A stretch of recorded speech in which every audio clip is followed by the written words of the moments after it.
I divorced my wife for draining my life. She stalked me, watched my every move. I thought I was free, until last night. Then I saw her car outside. I stood at the altar in a Seattle church, my palms sweaty, staring at Emily as she walked down the aisle. She looked perfect, radiant in her white dress, but my gut twisted. Something felt wrong. I couldn't shake it. Everyone said it was just nerves, but deep down, I knew it wasn't. I'm James Carter, a doctor, 38 years old, and this was supposed to be the happiest day of my life. It wasn't. Emily and I met 3 years ago at a fundraiser in Capitol Hill. She was charming, confident, and seemed to have it all together. We clicked fast, too fast maybe. She pushed for marriage within a year, saying she couldn't wait to build a life together. I wanted to take it slow, but her insistence wore me down. "James, don't you love me?" she'd ask, her voice soft but sharp, like a blade wrapped in silk. I caved. I always caved. Looking back, the red flags were there from the start. She'd ask about my income, my savings, my plans for the future, but it wasn't just curiosity. It felt like she was sizing me up. A month before the wedding, she convinced me to put her name on my bank account. "It's what couples do," she said, smiling. I ignored the knot in my stomach. By the time we said our vows, I already felt like I was losing control. After the honeymoon, things got worse. Emily started making decisions without me. She'd buy expensive furniture for our downtown Seattle condo, claiming it was for us. But it was never about us. It was about her. She'd dismiss my concerns, saying I was too stressed from work, that I should trust her. Trust her? I barely recognized the woman I married. She wasn't the warm, loving person I thought I knew. She was cold, calculating, always needing more money, more status, more everything. I'm not perfect. I work long hours at the hospital, and maybe I wasn't attentive enough, but I tried. I bought her flowers, planned date nights, even surprised her with a $500 necklace from Nordstrom. She barely looked at it, said it wasn't her style. My savings, once healthy, started shrinking. I'd check my account and see thousands gone transfers I didn't authorize. When I asked her, she'd shrug, say it was for our future. What future? We didn't talk anymore. We didn't laugh. Our home felt like a prison, and I was the inmate. I couldn't do it anymore. I couldn't live like this. Drained, dismissed, and trapped. That night, lying awake in our two-big bed, I made a decision. I was done. I was going to leave Emily, no matter what it took. 3 months into our marriage, I came home to our Seattle condo and found a stack of receipts on the kitchen counter. My heart sank. They were for a deposit on a luxury apartment in Belltown, $10,000 gone, without a word to me. I stared at the papers, my hands shaking. I'd worked overtime for years to build that savings, and Emily had just blown it like it was nothing. I waited for her to come home, my stomach in knots, rehearsing what I'd say. When she walked in, all smiles, I held up the receipts. "What is this, Emily?" My voice was tight, barely controlled. She didn't even flinch. "Oh, that? It's for our new place, James. You'll love it. It's got a view of the Sound." Her tone was casual, like she'd bought a new pair of shoes, not drained our account. I snapped. "You didn't ask me. That was my money. Our money." She rolled her eyes, tossing her purse on the couch. "You're a doctor, James. You'll make it back. Stop being so dramatic." That was the moment I saw her clearly. She didn't care about me, not really. To her, I was a paycheck, a means to an end. I tried to reason with her, my voice shaking. "Emily, we need to talk about this. You can't just make decisions like that." She laughed, cold and sharp. "You're my husband. Your job is to provide. My word goes. Get used to it." I stood there, stunned, as she walked away, her heels clicking on the hardwood floor. From then on, it only got worse. My savings kept shrinking. I'd check my account and see withdrawals $2,000 for a designer coat, $1,500 for a spa weekend with her friends. When I confronted her, she'd gaslight me, saying I was controlling, that I didn't want her to be happy. Happy? I was miserable. Our condo, with its sleek furniture and cold marble counters, felt like a showroom, not a home. We didn't share a bed anymore, not really. She'd sleep on her side, scrolling through her phone, while I lay awake, staring at the ceiling, feeling like a stranger in my own life. I tried to fix things. I bought her a $300 scarf from a boutique in Pike Place Market, hoping it'd spark something, anything. She glanced at it, said it clashed with her wardrobe, and tossed it in a drawer. I suggested date nights, but she'd cancel last minute, saying she was too tired. Too tired for me, but never too tired to shop or party with her friends. We didn't laugh anymore. We didn't talk, not about anything real. Every conversation was about money, her wanting more, me trying to set boundaries she ignored. I started staying late at the hospital, not because of work, but because I dreaded going home. The warmth was gone. Our marriage was a transaction, and I was going broke, emotionally and financially. I had less than $1,500 left in savings, despite my six-figure salary. I felt trapped, suffocated, like I was drowning in her demands. One night, alone in my office, I broke down. I couldn't do this anymore. I didn't love her. I didn't even like her. I had to get out, no matter the cost. I couldn't keep living like this. Every day felt heavier, like I was carrying a boulder on my chest. Emily's voice, her demands, her cold dismissal, it was suffocating me. I'm James Carter, a doctor in Seattle, and I'd let my marriage turn me into someone I didn't recognize. But I was done. I decided I was leaving her, no matter how messy it got. I started planning in secret. I didn't want Emily to know until I was ready. First, I needed a place to go. I found a small apartment in Tacoma, about 30 miles south of Seattle, far enough to feel like a fresh start. It wasn't much, just a one-bedroom with plain walls and a tiny balcony,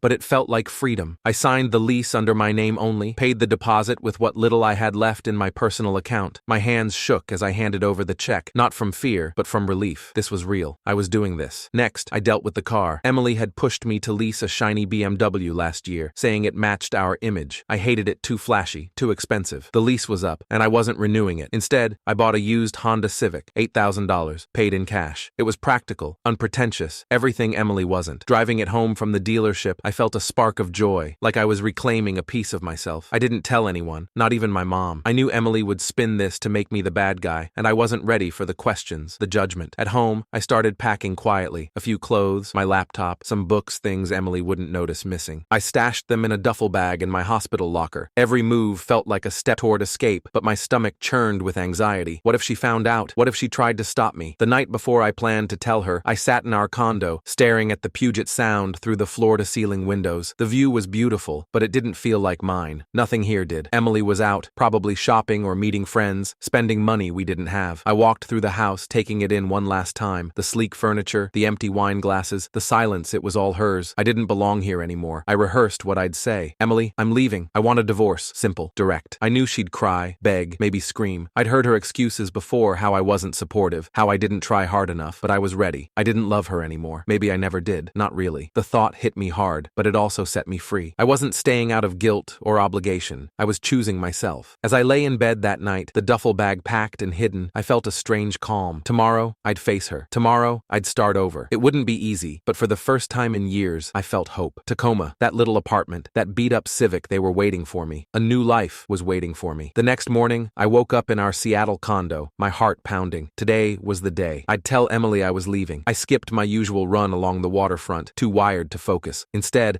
I paced the kitchen, the marble counter cold under my hands, rehearsing the words. I'm done. I want a divorce. My voice sounded steady in my head, but my stomach twisted. I'm James Carter, and I was about to take my life back. Emily came downstairs at 10, her hair perfect, wearing a silk robe I'd paid for. She didn't look at me, just headed for the coffee machine. I took a deep breath. Emily, we need to talk. She sighed, not turning around. What now, James? Her tone was sharp, dismissive, like I was an annoyance. I clenched my fists. I'm leaving. I want a divorce. We're not happy, and I can't do this anymore. The room went still. She turned, her eyes wide, then narrowing. What did you say? Her voice was low, dangerous. I held my ground. I'm done. This marriage, it's over. I'm not happy, and I know you're not either. Her face crumpled, tears welling up. How could you do this to me? She cried, stepping closer. I gave up everything for you. You don't care about my happiness. I saw it coming. The guilt trip. She'd done this before, twisting things to make me the villain. Emily, stop. You took my savings, made decisions without me, treated me like a bank. I'm not your provider. I'm your husband, or I was. Her tears stopped like a switch had flipped. She crossed her arms. You're abandoning me because I spent a little money? You're pathetic, James. You never cared about me. I wanted to scream. A little money? She'd drained $10,000 for an apartment I didn't want, but I stayed calm. I tried, Emily. I suggested therapy last year. You refused. I'm done trying. She stepped closer, her voice shaking with anger. You don't get to walk away. We'll go to therapy now. I'll change. You owe me that. Her words were desperate, but they felt hollow, like a script she'd rehearsed. I shook my head. No, I'm leaving today. Her face twisted, and she started sobbing again. Loud, dramatic. You're ruining my life, she screamed. I felt nothing. No guilt, no love, just emptiness. Whatever I'd felt for her was gone, buried under years of her control. I grabbed my duffel bag from the closet. I'm staying in Tacoma. Don't follow me. I walked out, her cries echoing behind me. In my Honda Civic, I drove south, the Seattle skyline shrinking in my rearview mirror. My hands gripped the wheel, steady but sweaty. I'd done it. I'd said the words. But as I crossed into Tacoma, a nagging fear crept in. Emily wouldn't let this go. Not easily. I pushed it down, focusing on the road. I was free, for now. I'm James Carter, and I thought leaving Emily would be the end of it. I was wrong. A week after I moved to my Tacoma apartment,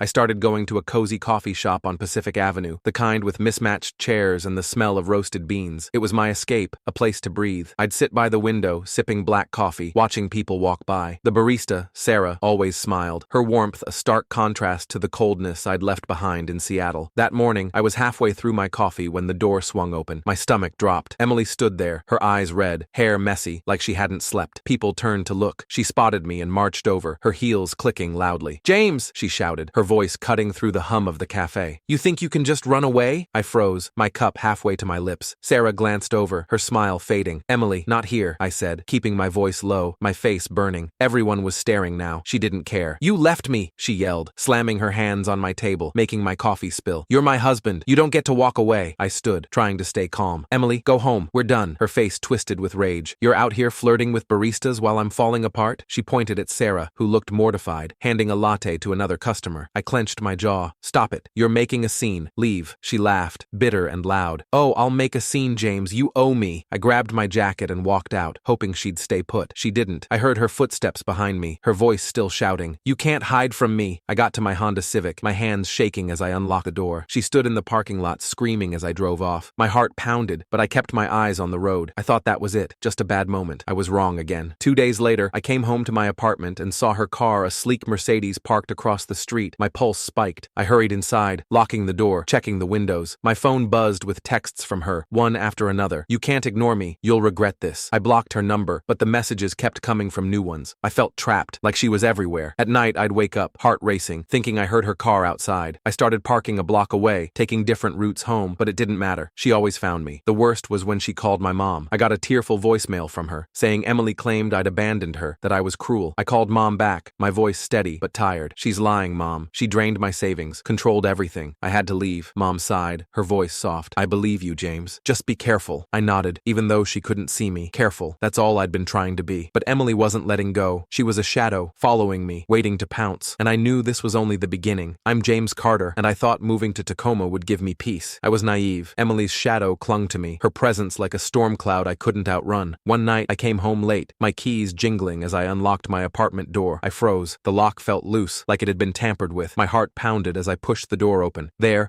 on my couch, sat Emily, her legs crossed, a chilling smile on her face. "Welcome home, James," she said, her voice calm, too calm. I stood in the doorway, my blood running cold. "How did you get in here?" I demanded, my voice shaking. She held up a key, twirling it between her fingers. "You forgot to change the locks, honey." Stupid. I'd been so careful, but I'd missed this. My hands clenched into fists. "Get out, Emily, now." She laughed, low and mocking. "You don't mean that. We're meant to be together. You can't just throw me away." Her words dripped with venom, her eyes locked on mine. I backed toward the door, my phone in hand, ready to call 911. "I'm serious. Leave, or I'm calling the police." She stood, stepping closer, her smile gone. "Go ahead, call them. I'll tell them you invited me. Who do you think they'll believe?" My stomach churned. I felt trapped, cornered in my own home. "Get out," I repeated, my voice steady but my hands trembling. She shrugged, brushing past me, her shoulder grazing mine. "This isn't over," she whispered, then left. I slammed the door, locking it, my breath ragged. The next day, I called a locksmith, paid $200 to change every lock, but Emily wasn't done. She showed up at my hospital in Tacoma,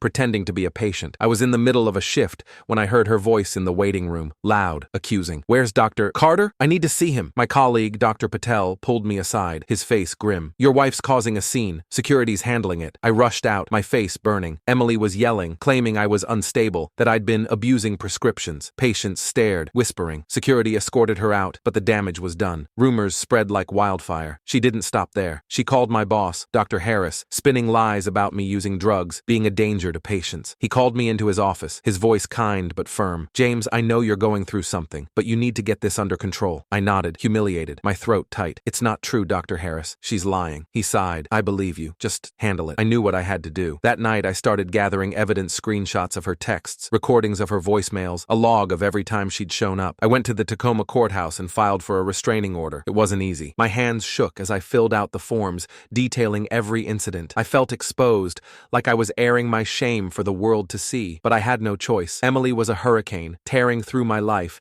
and I needed to stop her before she destroyed everything. I wasn't sure if the restraining order would work, but it was my last line of defense. I couldn't keep living like this, looking over my shoulder, waiting for her next move. I'm James Carter, and I thought the restraining order would end it. I was wrong, but I was also done letting Emily control my life. The court date came a month after I filed. I stood in the Tacoma courthouse, my hands sweaty, clutching a folder of evidence texts, voicemails, logs of her showing up at my apartment and the hospital. Emily sat across the room, her face a mask of tears, playing the victim. She told the judge I'd abandoned her, that she just wanted to fix things. My stomach churned, but I stayed calm. I presented my case, my voice steady. The judge listened, her eyes sharp, seeing through Emily's act. The restraining order was granted 50 yards, no contact, no coming near my home or work. I exhaled, relief washing over me like a cool wave. For the first time in months, I felt like I could breathe, but Emily didn't vanish. I'd see her car sometimes, a sleek Mercedes, parked just far enough down the street from my Tacoma apartment to skirt the order. I'd spot it outside the hospital, idling in a distant lot, her silhouette in the driver's seat. My heart would race, but I didn't confront her. I reported each sighting to the police, adding to the paper trail. I wasn't going to let her scare me anymore. I'd spent years under under her thumb, and I was done. Slowly, I started rebuilding. I moved my things into the Tacoma apartment properly, no more mattress on the floor. I bought a cheap couch from a thrift store on Pacific Avenue, hung a few photos from my hiking trips in the Cascades. It wasn't much, but it was mine. I started running again, my sneakers pounding the trails along Puget Sound, the salt air clearing my head. I'd stop at the coffee shop, where Sarah, the barista, would smile and ask about my day. We'd chat, nothing heavy, just easy conversation. It felt good, like a small spark of normalcy. I reconnected with friends I'd lost touch with during my marriage. We'd grab beers at a brewery in Fremont, laugh about old times. One night, a friend introduced me to Lisa, a nurse at my hospital. She was kind, sharp, with a laugh that made me forget Emily for a moment. We talked for hours, about work, about life, about the little things that matter. I didn't ask her out, not yet, but I felt something I hadn't in years. Hope. Maybe I could have a life again, one that wasn't defined by Emily's chaos. Work got better too. The rumors Emily started faded as my colleagues saw the truth. Dr. Harris pulled me aside one day, his voice warm. "You're doing great, James. Keep it up." I nodded, grateful. I started looking at job postings, not because I had to, but because I wanted to. Maybe a smaller clinic, somewhere quieter, where I could focus on patients, not politics. I dreamed of traveling, maybe a trip to the Oregon coast, or even overseas. I wanted to taste new foods, see new places, live for me. But Emily's presence lingered. I'd catch glimpses of her car, a reminder she was still watching, waiting. It gnawed at me, a nagging fear in the back of my mind. I'd lock my doors, check my windows, but it wasn't enough to shake her completely. The restraining order kept her at a distance, but it didn't erase her. Some nights, I'd lie awake, wondering if she'd ever stop. Would she follow me forever? Would I ever be truly free? I pushed those thoughts down. I had to. I was free, legally, emotionally, even if her shadow lingered. I'd go to that coffee shop, order my coffee, and smile at Sarah. I'd laugh with Lisa at work, plan hikes with friends, dream of a future that was mine. Emily could watch from her car, but she couldn't touch me anymore. I was building something new, something real. And yet, as I walked home one night, the streetlights casting long shadows, I saw her car again, parked just beyond the 50-yard line. My heart skipped. What was she planning? What would she do next?